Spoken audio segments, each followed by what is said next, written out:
Karibu mtazamaji wa Sky TV katika ulimwengu wa habari, na habari kuu usiku huu ni Rais Dr. Samia Suluhu Hassan awaasa wahitimu wa kozi ya maafisa na wakaguzi wasaidizi wa jeshi la polisi kuwa mabalozi makini katika upande wa maadili. Katika habari za kimataifa, Rais wa Jamhuri ya Kidemokrasia ya Kongo ataka hatua kuweza kukabiliana na ongezeko la wizi na ghasia ambazo zinaingia mjini Kinshasa. Na katika michezo, mashindano ya UMITASHUMTA na UMISETA yazinduliwa rasmi. Karibu mtazamaji katika habari ulimwengu wa habari. Jina langu naitwa Maliango Mugeta. Rais Dr. Samia Suluhu Hassan amewaasa wahitimu wa kozi ya maafisa na wakaguzi wasaidizi wa jeshi la polisi kuwa mabalozi wa maadili na kusaidia kuweza kukomesha vitendo vya kuomba au kupokea rushwa ndani ya jeshi hilo. Undani wa taarifa hii tunaye mwandishi wetu Mindy Joseph. Akizungumza leo Juni 9, 2025 katika sherehe ya kufunga kozi hiyo katika chuo cha taaluma ya polisi, amesema kuwa maadili ndani ya jeshi la polisi ni swala nyeti na la msingi. Kwa hiyo kwa mafunzo haya nadhani mtakwenda kuziba hilo pengo ambalo limeoneshwa. Kama mnavyotarajiwa kwenda kusimamia haki za raia, mnatarajiwa pia kuendelea kuwa mabalozi wa kusimamia maadili katika komandi zenu. Mwe sehemu ya kukomesha vitendo vya kuomba na kupokea rushwa. Haya ndio maradhi makubwa yalikuwa ndani ya jeshi letu, na sitaki kusema yameisha, yapo, yanaendelea. Muda baada ya muda tunarushiwa viklipu, na mimi nikirushiwa wanamrushia IGP. Watu wako wa barabara fulani, angalia. Na nashukuru nikimrushia hacheleweshi, anachukua hatua hapo hapo. Kwa hiyo nendeni kakomesheni mambo ya rushwa. Hamjafunzwa ili mpewe silaha zaidi za kwenda kukomesha watu kwenye mambo hayo. Mmefunzwa kwenda kutoa majawabu kwenye yale mambo ambayo jeshi letu linalalamikiwa. Kwa niombe sana kafanyeni hayo. Kama nilivyosema, wimbo wenu wa maadili ya maafisa wa polisi ambao unaimbwa kila shughuli inayokuwepo ni wimbo mzuri sana, na kama mtasimama nao, basi jeshi letu ndani ya ukanda huu hakuna ambaye anaweza kutushika. Niwaombe sana kasimamieni viapo na wimbo wenu. Kama mnauimba kwa kumaanisha, basi maudhui yaliyomo kwenye wimbo yanatekelezeka na inawezekana. Na ni dhahiri kama nilivyosema kwamba tutapunguza malalamiko ndani ya jeshi letu kwa kiasi kikubwa. Vile vile jeshi letu litakuwa na heshima zaidi, kwa sababu wenyewe mnajua kwamba Tanzania sio tu jeshi la polisi, lakini na vikosi vyetu vingine viko vizuri ndani ya ukanda wetu Afrika Mashariki, lakini pia kusini mwa Afrika. Kwa tutapokwenda kurekebisha mapungufu tulionayo, tunakwenda kuwa juu zaidi na tutapata heshima zaidi, kwa sababu shida zinapotokea kwa wenzetu tunaombwa twende kusaidia. Heshima ile ni kubwa kwetu na tutapata heshima kubwa zaidi. Kwa niwaombe sana vijana mliohitimu leo, mkawe agents wa mabadiliko, mkawe mawakala wa mabadiliko kule mnakopangwa kazi zenu. Mkuu wa jeshi la polisi nchini IGP Camillus Wambura amesema jeshi la polisi halipo tayari kuvumilia yeyote yule atakayeleta uvunjifu wa amani kwa sababu yoyote ile. Sote tunatambua kuwa mwaka huu wa 2025 nchi yetu inatarajia kufanya uchaguzi mkuu wa rais, wa bunge na madiwani. Katika maandalizi ya uchaguzi mkuu huo, jeshi la polisi limejipanga vyema katika kuhakikisha kuwa uchaguzi huu unafanyika kwa amani na utulivu kabla, wakati na baada ya uchaguzi huo. Mheshimiwa Rais, tunakuahidi nchi hii ni salama. Nchi hii ina amani. Jeshi hili la polisi haliko tayari kumvumilia yeyote atakayeleta uvunjifu wa amani kwa sababu yoyote ile. Kwa hiyo sisi kama jeshi la polisi tuna wivu mkubwa na amani ya nchi yetu.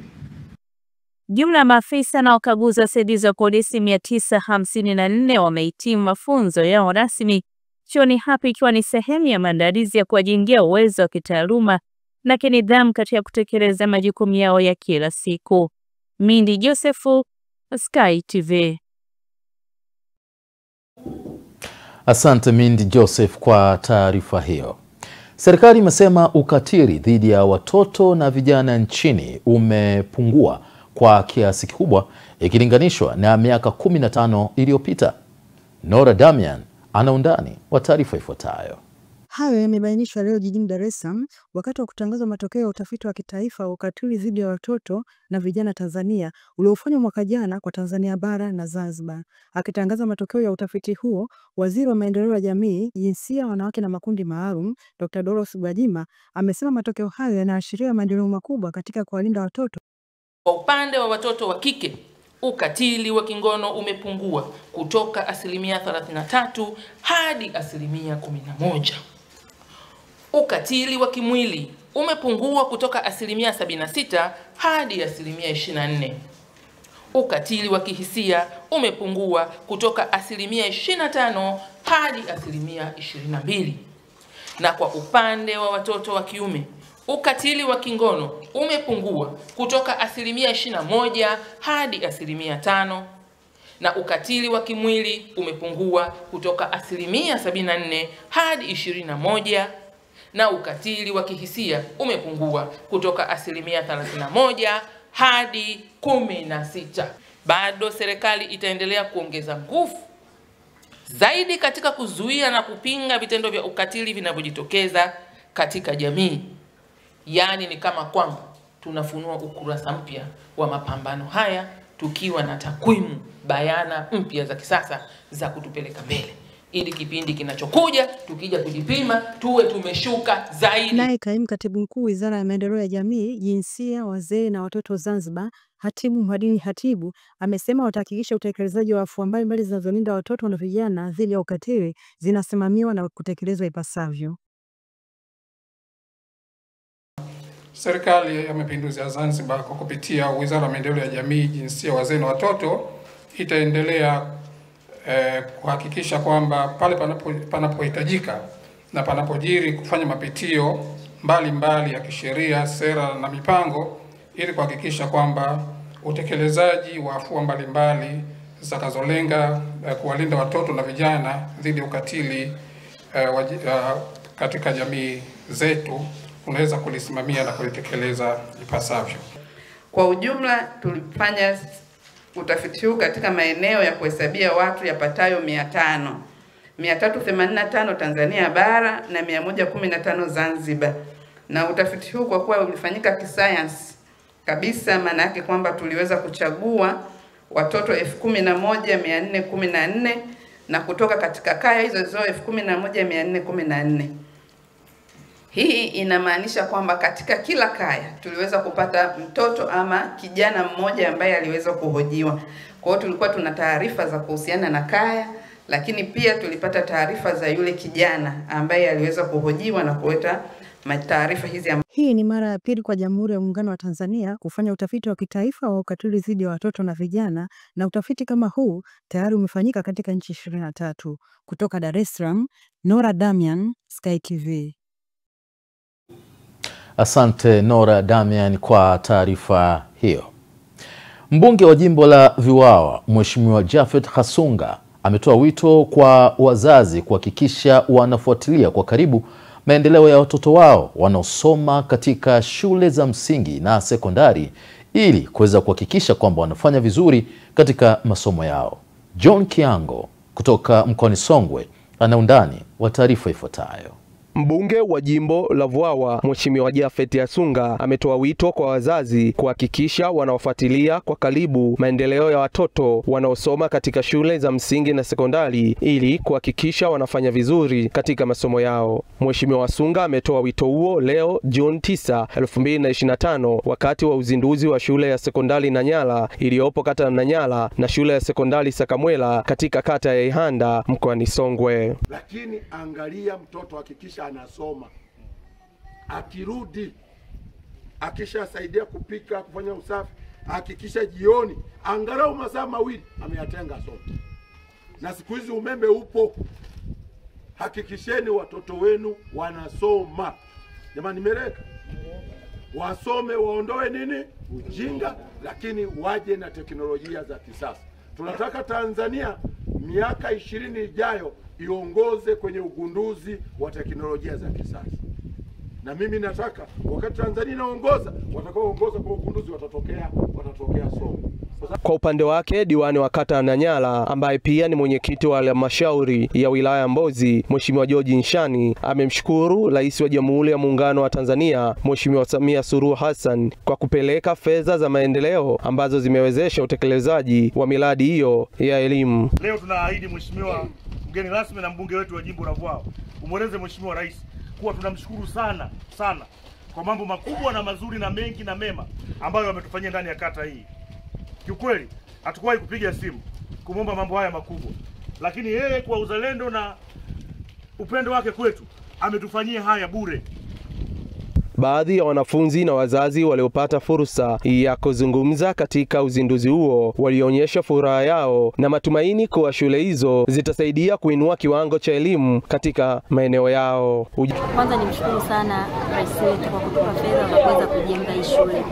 Hii shule imesaidia sana. Watoto walikuwa wanaenda shule za mbali sana wanaofaulu katika kata hii. Kwa hiyo imeturahisishia watoto kuweza kuhudhuria masomo muda wote, kwa sababu sasa hivi wanatoka eneo jirani na shule. Kwa sasa hivi hapa tuna kidato cha kwanza na kidato cha pili. Lakini pia hii shule imepokea pesa kwa ajili ya ujenzi wa kidato cha 5 na 6. Kwa tunategemea mwezi wa 7 tutapata hapa wanafunzi wa kidato cha 5. Haya, tuna kusoma katika hii shule. Pia wametupunguzia mlima mkubwa kwenda Sengele. Kwa hiyo hapo tunajisikia faraja sana kujenga shule ya sekondari. Mazingira ya shule ya sekondari Nanyala pia yanatuvutia Nanyala wote. Alafu shule inatuvutia Nanyala wote. Tunajisikia vizuri na mazingira yanatuvutia. Ujenzi wa shule hizo mbili unakadiriwa kugharimu zaidi ya shilingi bilioni 1.5 na unatajwa kuchochea kwa kiasi kikubwa ukuaji wa elimu si tu katika jimbo la Vwawa bali katika mkoa wa Songwe kiujumla. Nikiripoti kutoka mkoa wa Songwe, mimi John Kiango, Sky TV. Asante John Kiango kwa taarifa hiyo toka Songwe. Na mtazamaji wa Sky TV, unatazama Ulimwengu wa Habari. Habari kuu usiku huu ni Rais Dr. Samia Suluhu Hassan awaasa wahitimu wa kozi ya maafisa na wakaguzi wasaidizi wa Jeshi la Polisi kuwa mabalozi wa maadili. Na katika habari za kimataifa, Rais wa Jamhuri ya Kidemokrasia ya Kongo atangaza hatua za kukabiliana na ongezeko la wizi na ghasia katika mji wa Kinshasa. Na katika michezo, mashindano ya UMITASHUMTA na UMISETA yazinduliwa rasmi. Tunaendelea na Ulimwengu wa Habari, mtazamaji wa Sky TV popote pale ambapo upo. Serikali kupitia Wizara ya Afya imejipanga kuongeza vyumba vya upasuaji katika taasisi ya moyo na mifupa MOI ili kuongeza kasi ya utoaji wa huduma hizo kwa watu wengi zaidi, kwa kuwa kumekuwa na ongezeko la magonjwa hayo ambayo yanatokana na ajali. Waziri wa Afya Mheshimiwa Jenista Mhagama amesema hayo leo Juni 9, 2025 wakati akizindua bodi ya wadhamini ya taasisi ya moyo na mifupa MOI katika ofisi za Wizara ya Afya mkoani Dodoma, ambapo amesema uhai wa kina mama ni uhai wa Watanzania wote, kwani kila mama ndio wanaobeba maono ya kifamilia na jamii nzima. Uhai wa kina mama ni uhai wa Watanzania wote. Yalifanikiwa na Mheshimiwa Rais wetu kwa kuhakikisha anafanya yafuatayo.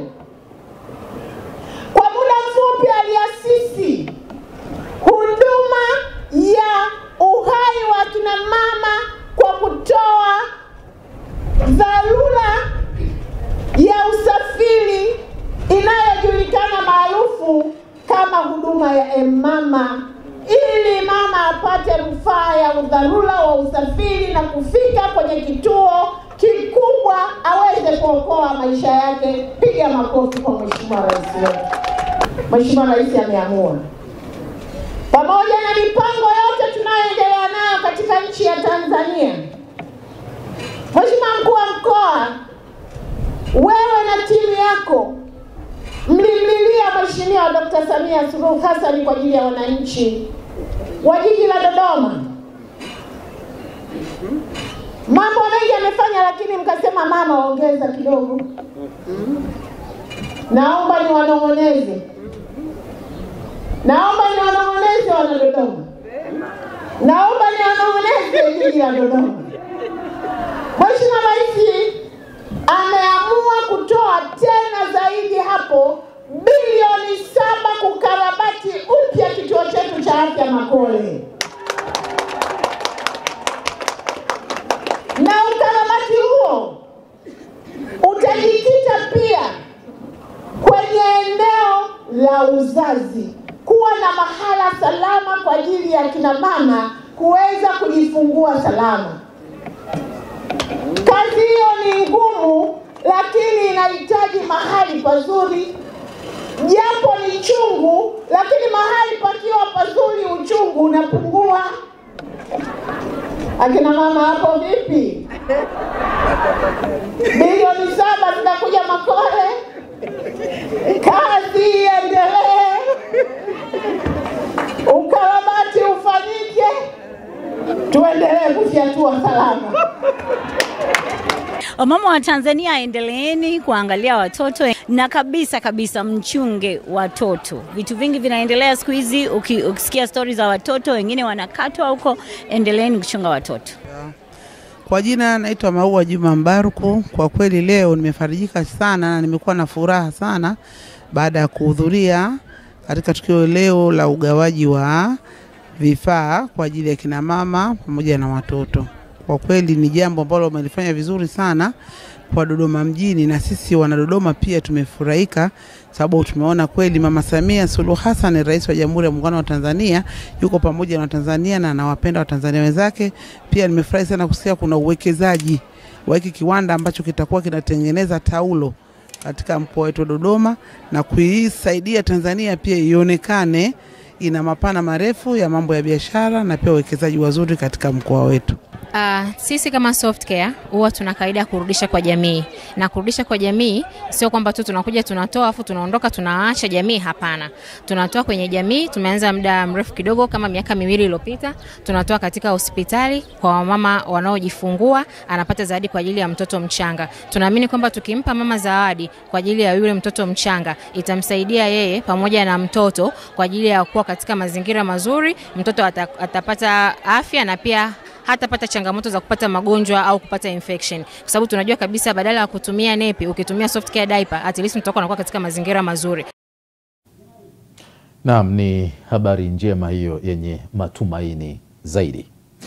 Ujenzi wa uwanja wa ndege unaoendelea kujengwa katika hifadhi ya taifa ya Ruaha wenye urefu wa kilomita 1.2 umetajwa kuwa kichocheo muhimu cha utalii kanda ya nyanda za juu kusini, pamoja na kufungua nyanja za uwekezaji kwa wageni hapa nchini. Taarifa yake Upendo Kibetile ina undani zaidi.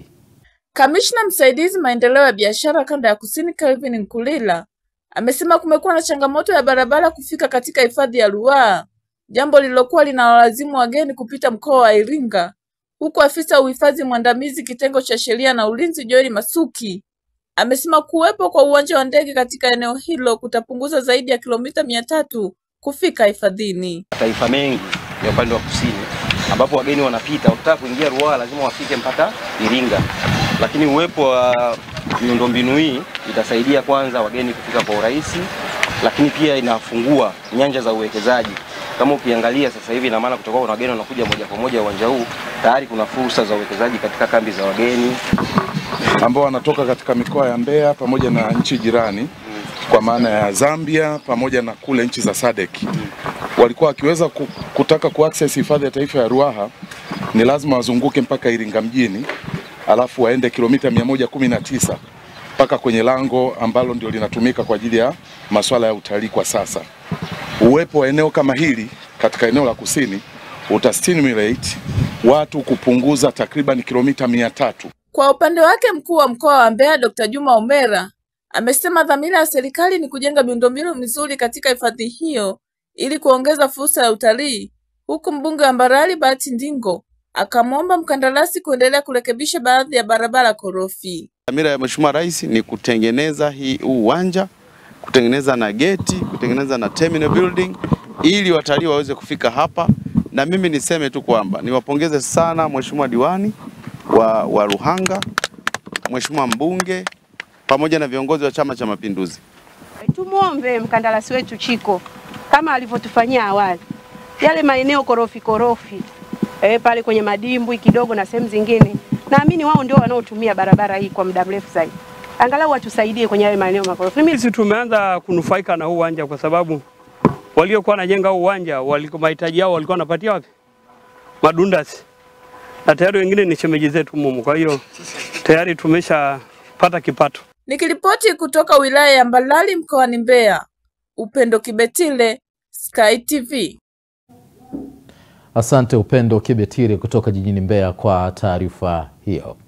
Mkurugenzi mtendaji wa Kituo cha Uwekezaji Tanzania TIC, Gerald Terry, amesema kituo hicho kimefanikiwa kusajili miradi 372 ya uwekezaji kwa kuanzia Januari mpaka Mei 2025. Terry amesema usajili wa miradi hiyo yenye mitaji ya dola bilioni 3.7 sawa na zaidi ya shilingi trilioni 9.6 umekuwa zaidi ya kipindi kama hiki kwa mwaka jana wa 2024 ambapo kituo hicho kilisajili miradi 372 yenye thamani ya dola bilioni 2.8 sawa na shilingi bilioni 7. Terry ameeleza kuwa miradi hiyo inatarajiwa kuweza kuzalisha ajira takriban 41,000 vipindi itakapoweza kukamilika. Tupate undani wa taarifa hiyo. Na furaha kuwajulisha ndugu wanahabari kwamba kituo cha uwekezaji kimesajili miradi 372 ikiwa ni ongezeko la 11.04 ukilinganisha na miradi 335 iliyosajiliwa mwaka jana katika kipindi hicho. Lakini pia thamani ya miradi ambayo imesajiliwa na kituo cha uwekezaji imeongezeka kwa 31.9 ikiwa sawa na dola za Kimarekani 3.7 bilioni ukilinganisha na dola za Kimarekani 2.8 bilioni kwa kipindi kama hicho mwaka jana. Lakini pia miradi hii inatarajiwa kuzalisha zaidi ya ajira 41,000. Na katika miradi hiyo, miradi 113 sawa na 30.37 inamilikiwa na Watanzania. Miradi 73 19.63 inamilikiwa na ubia kati ya Watanzania na wageni, na miradi 186 inamilikiwa na wawekezaji kutoka nje. Jumla miradi inayomilikiwa na Watanzania au Watanzania walioingia ubia na wageni ni miradi 186 ikilinganishwa na miradi 186 ya wageni, uwiano wa 50/50. Na miradi hii 372 kama tunavyoona kati ya Januari na Mei 2025 inaleta mitaji ya dola $3.755.41 bilioni na ajira zaidi ya 41,000 katika nchi yetu. Kwa hili ni jambo kubwa, jambo la kupongeza, na tunapenda kuchukua nafasi hii pia sana kumpongeza Mheshimiwa Rais kwa mafanikio haya makubwa ya miradi iliyosajiliwa. Sekta zinazoongoza katika usajili wa miradi kati ya Januari na Mei 2025. Sekta ya kwanza ni sekta ya viwanda yenye usajili wa miradi 156 yenye thamani ya dola za Kimarekani bilioni 1.4. Miradi ya usafirishaji, uchukuzi, miradi 56 yenye thamani ya dola za Kimarekani 337. Sekta ya kilimo imeshika nafasi ya 3 yenye usajili wa miradi 40 dola za Kimarekani 849.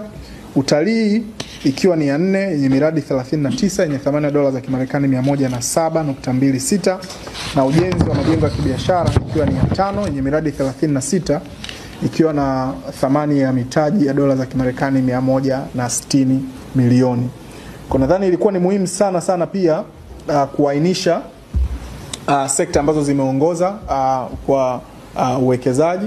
Sekta ya viwanda sekta ya kilimo, sekta ya nishati, sekta ya usafirishaji pamoja na miundombinu ya kibiashara. Kwa haya ni maeneo ambayo tumeona uwekezaji mkubwa sana katika mwaka huu kuanzia mwanzo wa mwaka hadi sasa. Naam, ni taarifa njema zaidi hiyo. Ajira 41,000 kupatikana. Haya, kazi kwako, changamka. Wataalamu wa masuala ya ukaguzi wa mifumo zaidi ya 400 kutoka ndani na nje ya nchi kutoka jijini Arusha wanakutana kujadili namna ya kuweza kutafuta suluhisho la kuweza kutatua matatizo katika utawala wa kidigitali, teknolojia na taarifa binafsi. Amina Ngahewa ana undani wa taarifa ifuatayo. Akifungua kongamano la 11 la wataalamu wa Jumuiya ya Ukaguzi na Udhibiti wa Mifumo ISAKA, mdhibiti na mkaguzi mkuu wa hesabu za serikali ambaye ni mstaafu CAG Profesa Musa Asadi amewataka wataalamu hao kujikita katika kuongeza nguvu ili kuzalisha thamani katika viwango vya juu. Sasa waongeze nguvu, watusaidie katika kuzalisha thamani katika level ya juu zaidi, na level ya top management and executive. Kwenye utawala wa makampuni kuna levels 3. Kuna level ya juu kabisa ambayo ni top management, executive level, kuna level ya katikati ambayo ndio middle management, kuna level ya chini ambayo ndio level ya uendeshaji, yani utawala. Sasa huku chini wametusaidia sana kwa sababu wanakusanya taarifa na zinasaidia katika mambo mawili: umiliki wa magharama katika taasisi zetu, kuhakikisha kwamba gharama zinatimia na hazizidi, na hilo wametusaidia sana. Lakini tunahisi kwamba msaada mkubwa utakuwa katika ngazi za juu kabisa, ili waweze kuwasaidia waamuzi katika level zile kufanya maamuzi ya mikakati, katika mipango ya mikakati na utekelezaji wa mikakati yenyewe. Hasa hizi level za juu zinahitaji taarifa ambazo hazipatikani katika hizi level za chini. Taarifa za ushindani ukoje, taarifa za watu wanaosupply vitu wako vipi, taarifa za wafanyakazi wanapatikana wapi, taarifa za washindani wengine wako namna gani. Kwa upande wake, rais wa Jumuiya ya Wataalamu wa Teknolojia ISAKA anaeleza lengo la kongamano hilo. Leo tumekutana kwa ajili ya kuangalia jinsi ya kutatua matatizo tofauti kama kwenye utawala wa kidigitali, utawala wa teknolojia, taarifa binafsi, issues ambazo ziko kwenye taarifa binafsi, ulinzi wa usalama, ulinzi wa taarifa pia. Na mkutano unaunganisha watu wengi kama 400, 500, wengine kutoka Zanzibar, wengine wa hapa bara na wengine kutoka nchi nyingine. Kwa hiyo tunafurahi kuwa na hawa watu wetu. Nao washiriki wa kongamano hilo wanaeleza namna atakavyowasaidia katika kuimarisha mifumo ya ukaguzi. Angalia theme yao ilikuwa ni kuangalia ukaguzi wa mifumo. Sisi kama benki pia tuna mifumo mbalimbali tunayoitumia, na wakaguzi tulionao wanaikagua mifumo yetu kuhakikisha pamoja na kwamba tunaiamini mifumo yetu iko salama. Tunapokusanyika namna hii inasaidia kusikiliza watu ambao wana ujuzi zaidi wanafanya kwenye makampuni yao, na pia sisi kama kwa mfano wakaguzi wa mifumo tunaweza kuwasiliana. Nikiripoti kutoka mkoani Arusha, Amina Ngahewa, Sky TV. Asante kwa taarifa hiyo. Mtazamaji, kama ungana nasi, ni ulimwengu wa habari, na sasa ni mapumziko mafupi. Tutakaporejea tutaungana moja kwa moja na Godliness Gaspar katika habari za biashara na uchumi.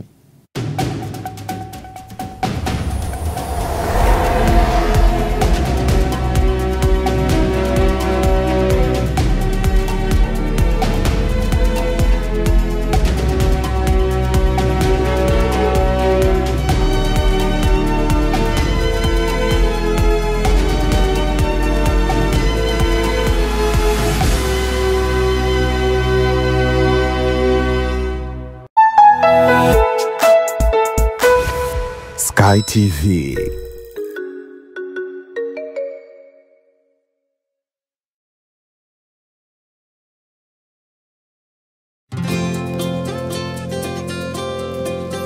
Iyula Malaika Sekondari iliyopo Kingoluila, Morogoro mjini ni shule ya bweni na kutwa ya wavulana na wasichana wa dini zote, kidato cha kwanza hadi cha 6. Inawatangazia nafasi za masomo kidato cha 5 2025 kwa tahasusi za HGK, HKL na HGL. Sifa za mwombaji ni ufaulu wa kuanzia daraja C katika masomo matatu na kuendelea. Kuhamia kidato cha kwanza na 3 mwaka 2025 kwa masomo ya science, sanaa na biashara. Usajili unafanyika kila siku za kazi saa 2 kamili asubuhi shuleni Iyula Malaika Sekondari.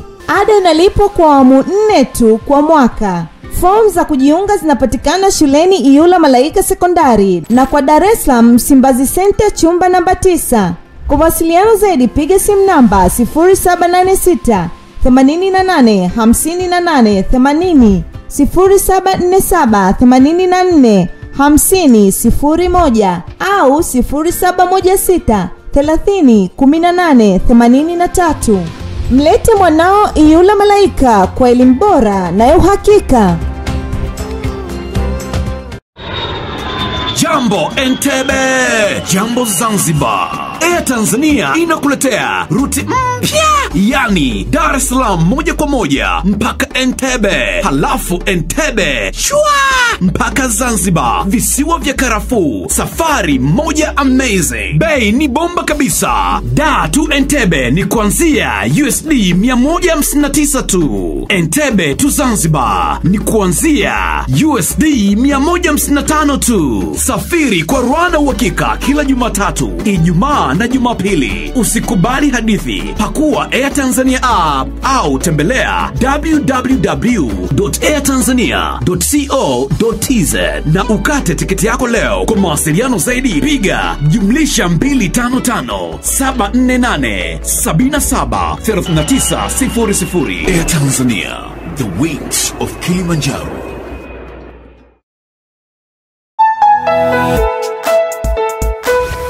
Sky TV.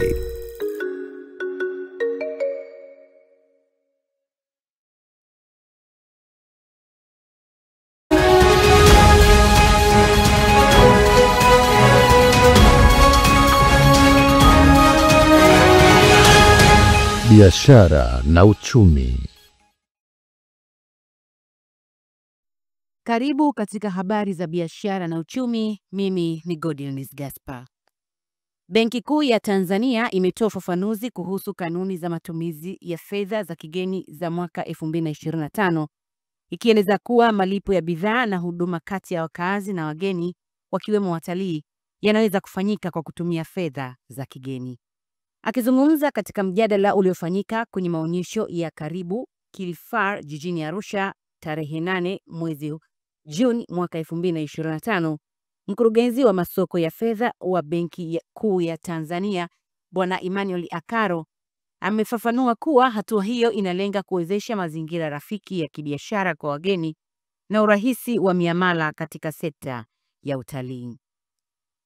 Alisisitiza kuwa malipo yote kati ya wakaazi lazima yafanyike kwa shilingi ya Tanzania na ni kosa kwa mtoa huduma yeyote kukataa malipo yanayofanyika kwa kutumia shilingi ya Tanzania.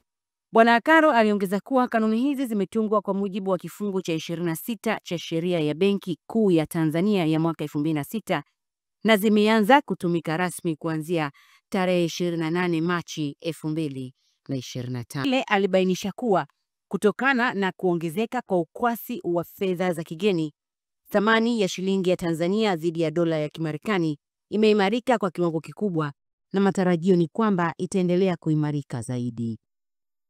Benki Kuu ya Tanzania inaendelea kutoa elimu kwa umma kuhusu utekelezaji wa kanuni hizo ili kuhakikisha kwamba zinazingatiwa kwa manufaa ya uchumi wa taifa na ustawi wa sekta za kibiashara hasa utalii. Na sasa tutazame viwango vya fedha kutoka Benki Kuu ya Tanzania BOT.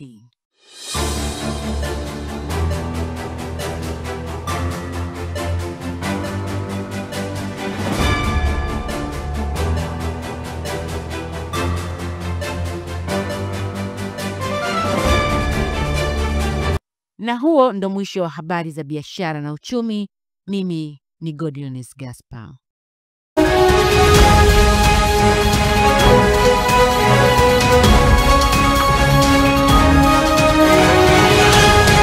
biashara na uchumi.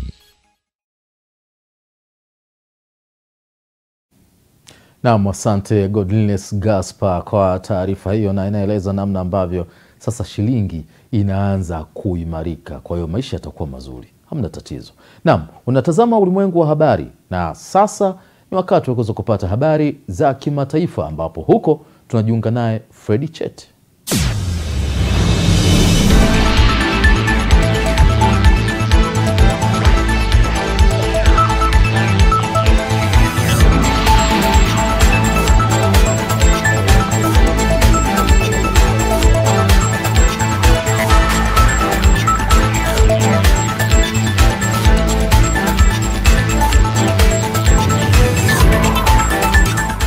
Habari za kimataifa.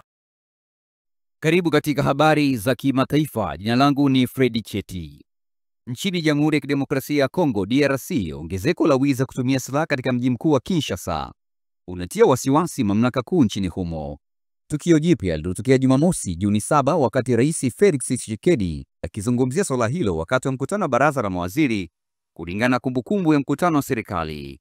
Mkuu wa nchi hiyo ya Kongo alitoa wito ya kuhamasisha idara ya usalama kukomesha hali hii ambayo inatisha wadau wa masuala ya kiuchumi na wakazi wa nchi hiyo.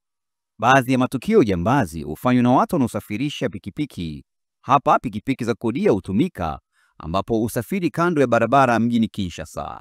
Siku ya Jumamosi Juni 7 majira ya saa 1 jioni, lori lililokuwa limebeba raia wa China na dereva wake ilikuwa linatokea benki kando ya barabara kuu ya Lumumba, karibu na kiwanda kimoja, ambapo watu watatu wenye silaha waliokuwa kwenye pikipiki walishambulia gari hilo na kumpiga risasi dereva pamoja na raia wa Kongo. Tukio hilo lilinaswa na kamera za CCTV ambalo lilisambazwa kwenye mitandao ya kijamii na kusababisha wasiwasi kuhusu kuongezeka kwa ukosefu wa usalama nchini humo. Siku chache mapema, umbali wa kilomita 1, majambazi wapatao 15 walivamia kitengo cha kuhifadhia bidhaa za chakula katika mtaa wa Lemba mchana kweupe. Ujambazi unazidi kuwa tukio la karibu kila wiki mjini Kinshasa, ambapo wahalifu hao mara nyingi wakiwa kwenye pikipiki wanafanya uhalifu wao bila uoga mbele ya watu, wakati mwingine walirekodiwa na mashahidi. Kutokana na ongezeko hili, Rais wa Kongo Felix Tshisekedi alitoa wito kwa uhamasishaji wa ujumla vikosi vya usalama kwa ajili ya majibu ya nguvu yaliyoratibiwa na endelevu. Kwingineko, mgogoro unaendelea kuhusu mswada wa bajeti kati ya Rais Donald Trump na Elon Musk umeongeza sintofahamu kuhusu hatima ya bajeti ya shirika la anga la juu la Marekani NASA, na tayari inakabiliwa kupunguzwa kwa kiasi kubwa cha bajeti. Shirika hilo lililowasilisha mapendekezo yake ya bajeti kwa bunge la Marekani pia lilipendekeza kupunguza ufadhili wa miradi ya kisayansi kwa karibu nusu. Miradi mikubwa 40 ya sayansi ya anga ya juu iwe bado imetengenezwa na tayari iko njiani inakabiliwa na hatari ya kusitishwa. Rais wa Marekani Donald Trump ametishia kujiondoa katika mikataba inayohusisha kampuni ya Elon Musk ya SpaceX, ambapo NASA inategemea roketi za Falcon 9 na SpaceX kutuma wafanyakazi na vifaa kwenye kituo cha kimataifa cha anga cha juu, yani International Space Station.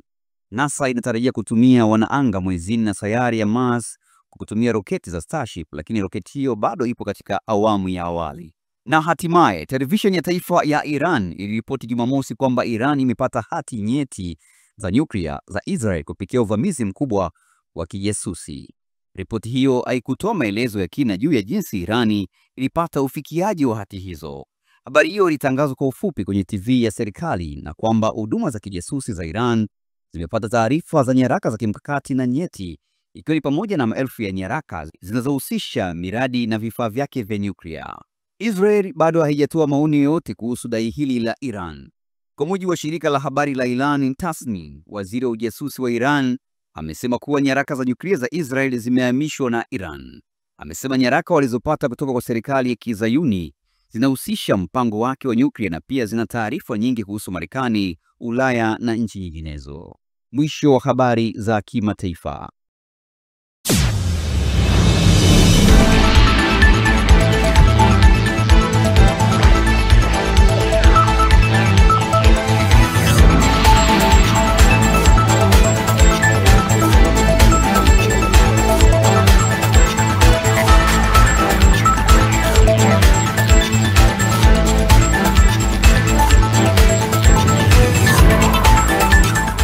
Habari za kimataifa.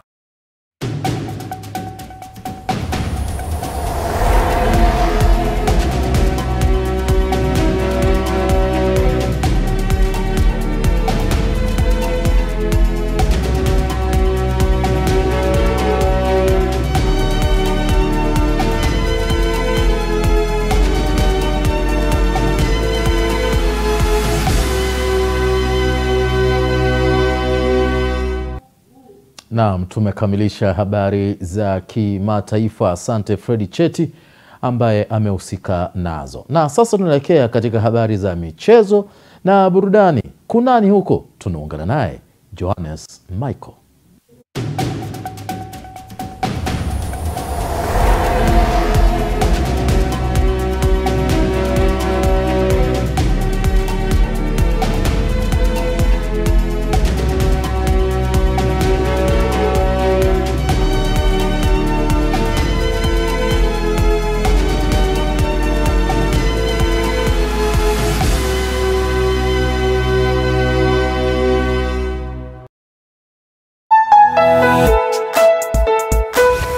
Sky TV.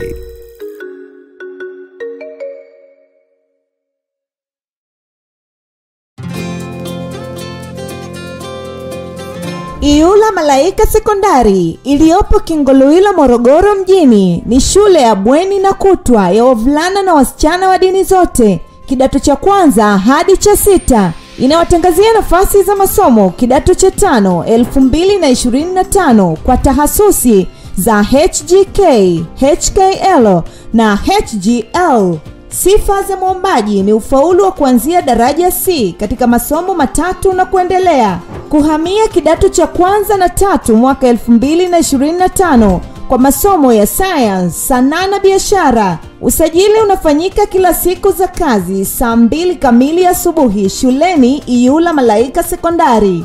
Ada inalipwa kwa awamu 4 tu kwa mwaka. Form za kujiunga zinapatikana shuleni Iyula Malaika Sekondari na kwa Dar es Salaam Msimbazi Center chumba namba 9. Kwa wasiliano zaidi piga simu namba 0786 88 58 80, 0747 84 50 01 au 0716 30 18 83.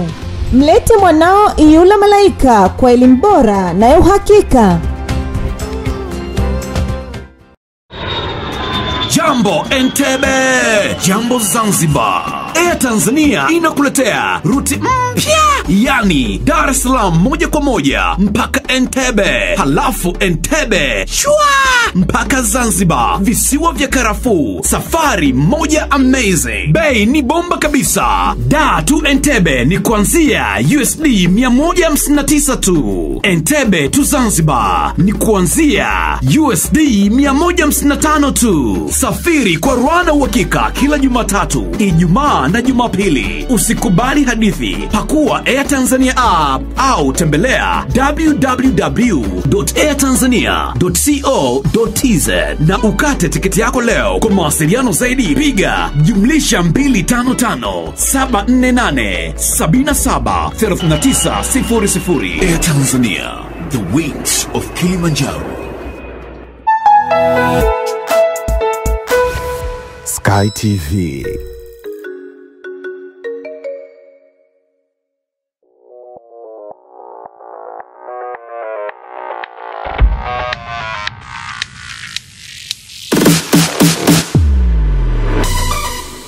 Habari za michezo na burudani.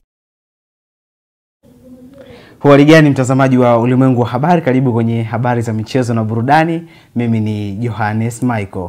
Na moja kwa moja tunaanza na taarifa ya Waziri Mkuu Kassim Majaliwa. Amesema serikali imetenga shilingi bilioni 43 ili michezo katika shule mbalimbali, na kati ya hizo shilingi bilioni 32 ni kwa ajili ya kuimarisha chuo cha michezo. Amesema shilingi bilioni 11 zimetengwa kwa ajili ya kutekeleza mpango wa kuboresha ustawi katika shule za sekondari 10 ambazo miongoni mwao shule teule 56 za michezo nchini. Ametoa kauli hiyo leo Jumatatu Juni 9 wakati akifungua mashindano ya umoja wa michezo na taaluma kwa shule za msingi na sekondari Tanzania UMITA na UMISETA kwenye viwanja vya Kichangani vilivyoko Kihesa mkoani Iringa. Ndugu wana michezo, kutokana na umuhimu wa michezo, serikali yenu ya awamu ya 6 inayoongozwa na mwanamichezo nambari 1 Mheshimiwa Dr. Samia Suluhu Hassan, Rais wa Jamhuri ya Muungano wa Tanzania, ameendelea kuhakikisha kuwa michezo inashamiri ndani ya nchi kwa kutoa maelekezo ndani ya serikali kwa watendaji wake na mawaziri mnawaona hapa, tunaendelea kuimarisha katika ngazi zote za elimu, ikiwemo kuratibu mashindano ya michezo ya umoja wa michezo taaluma shule za msingi, lakini pia sekondari, na tumeingia vioni ili kuibua vipaji vyenu katika ngazi mbalimbali mnazoshiriki na kukuza taaluma yenu. Tumetenga shilingi bilioni 11 kwa ajili ya kutekeleza mpango wa kuboresha miundombinu ya michezo, na Mheshimiwa Naibu Waziri ameeleza kwamba tumechagua shule 10 ambazo ndizo zitakazokuwa zinafundisha michezo, na tumeanza na hizo, lakini malengo ni kuzifikia shule 56 nchini ili zifundishe michezo na nyie msome kuanzia huko mliko. Serikali yenu imetenga bilioni 32 kwa ajili ya kujenga na kukiimarisha chuo cha Malia, na Mheshimiwa Waziri wa Michezo, Sanaa na Habari ameeleza hapa kwamba chuo kile kinaboreshwa, kinaongezwa majengo mengine mapya kabisa, madarasa, mabweni, viwanja, lakini pia na nyumba za walimu, ili chuo kile ndicho kitakuwa chuo cha umahiri cha michezo Tanzania. Nataka niwaambie kwenye hili Dr. Samia Suluhu Hassan rais wetu amefanya jambo kubwa kuliko kokote Afrika ya Mashariki. Piga makofi kwa Mheshimiwa Dr. Samia Suluhu Hassan. Na kunako taarifa nyingine ni kuhusiana na mtendaji mkuu wa bodi ya ligi Armas Kasongo amezungumza baada ya kikao na klabu ya Yanga, akiweka wazi kuwa siku ya hivi leo viongozi wa klabu hiyo wamewasilisha mambo manne ambapo wanahitaji baadhi ya viongozi kwenye bodi hiyo waweze kujiuzulu na bodi iwe huru. Azimio la kwanza ni kuvunjwa kwa kamati ya usimamizi na uendeshaji ya bodi ya ligi kuu. Sisi sote ni mashuhuda, kila baada ya mizunguko kuna kamati ambayo ipo kwa mujibu wa kanuni tulizojiwekea. Ukisoma governing regulation ambayo hii ina govern utendaji wa kila siku wa bodi, unaweza ukaona kwamba imetaja kwamba kutakuwa na kamati ambayo imekasimiwa madaraka kwa ajili ya kusimamia na kuendesha ligi. Lakini ukienda kwenye kanuni pia imezungumzwa. Kwa hiyo hilo lilikuwa ni ombi lao ama takwa lao ambalo wameliwasilisha leo. Jambo la pili ni kujiuzulu kwa afisa mtendaji mkuu. Jambo la tatu kujiuzulu kwa katibu mkuu wa shirikisho la mpira wa miguu Tanzania, na jambo la nne ni kuona kwamba bodi ya ligi kuu Tanzania inakuwa huru, kwa maana inakuwa inakuwa chombo huru, inakuwa legal entity ndani ya uwezo wetu, ukiwemo hayo mambo ya utendaji ya kila siku ya ratiba na vitu vya aina hiyo. Kwetu sisi kwa haya ambayo yamekuja, tafsiri yake ni kwamba so far ratiba yetu ipo kama ilivyopangwa. Na kwa sababu gani? Kwa sababu chombo kinachoendesha na kusimamia ligi ni chombo kingine tofauti na watu ambao. Huyo ni Almas Kasongo amezungumza kwamba ratiba ya mchezo wa Juni 15 yuko pale na mchezo utaweza kupigwa. Na kunako taarifa nyingine ni kuhusiana na ligi ya mabingwa mpira wa kikapu barani Afrika BAL. Leo inaendelea kwa timu kadhaa zitashuka uwanjani jijini Pretoria, South Africa. Usimo Monastery watapambana na Petro di Rwanda, mshindi atacheza na Al Ittihad, huku Rivers Hopes atapanda ulingoni kucheza zidi ya APR na mshindi atakipiga zidi ya Al Hilal. Hapa ni Al Hilal Juni 11.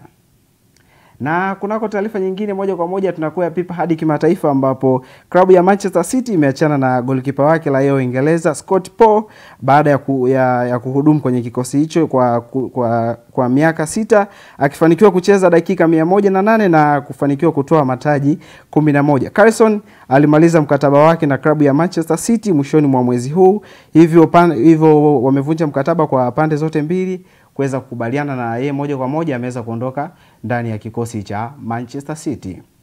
Na kunako taarifa nyingine ni kuhusiana na kocha mpya wa kikosi cha Real Madrid ya Hispania Xavi Alonso ameanza kazi ya kukinoa kikosi hicho kwa ajili ya kujiandaa na michuano ya klabu bingwa, ambapo kikosi cha Real Madrid kitakuwa mzigoni Juni 16, ambapo michuano ya klabu bingwa kwa mataifa itaanza rasmi. Kwa hiyo Taarifa njema zaidi ni kwa watu wa kikosi cha Real Madrid, Xavi Alonso ameanza kazi. Na huo ndo mwisho wa habari za michezo na burudani, kwake Mariango Mgeta.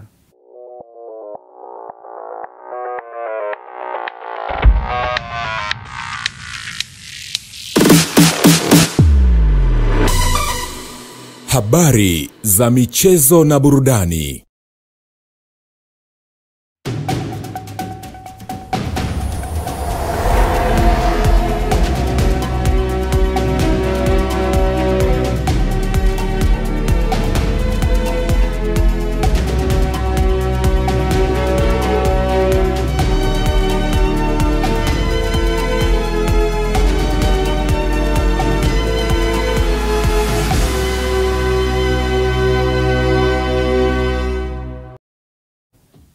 Naam, asante Johannes Michael kutupitisha katika michezo na burudani. Na sasa ni wasaa mwingine mzuri wa kuweza kufahamu utabiri wa hali ya hewa kutoka mamlaka ya hali ya hewa nchini Tanzania, TMA. Uhali gani mpenzi mtazamaji, na karibu katika utabiri wa hali ya hewa wa saa 24 zijazo kuanzia saa 3 usiku. Jina langu ni Ramadhani Omari kutoka mamlaka ya hali ya hewa Tanzania. Mifumo upepo inaonyesha upepo unatarajiwa kuvuma kwa kasi ya kilomita 30 kwa saa, hususan katika maeneo ya ukanda wetu wa pwani ya bahari ya Hindi. Kwa maeneo ya ziwa Victoria, Tanganyika pamoja na ziwa Nyasa, upepo unatarajiwa kuvuma kwa kasi ya kilomita 20 kwa saa. Na mamlaka ya hewa inaendelea kutoa angalizo la vipindi vya mawimbi makubwa yanayofikia mita 2 katika baadhi ya maeneo ya ukanda wetu wa pwani ya bahari ya Hindi, ikihusisha mikoa ya Tanga, Dar es Salaam, Pwani pamoja na visiwa vya Unguja na Pemba. Pia mikoa ya Lindi na Mtwara. Hivyo ni vema kwa wananchi na watumiaji wa bahari kuendelea kuchukua hatua zinazostahiki. Na mifumo ya anga inaendelea kuonyesha viashiria vya mvua katika maeneo machache hapa nchini, hususan yale ya pwani yetu ya kaskazini.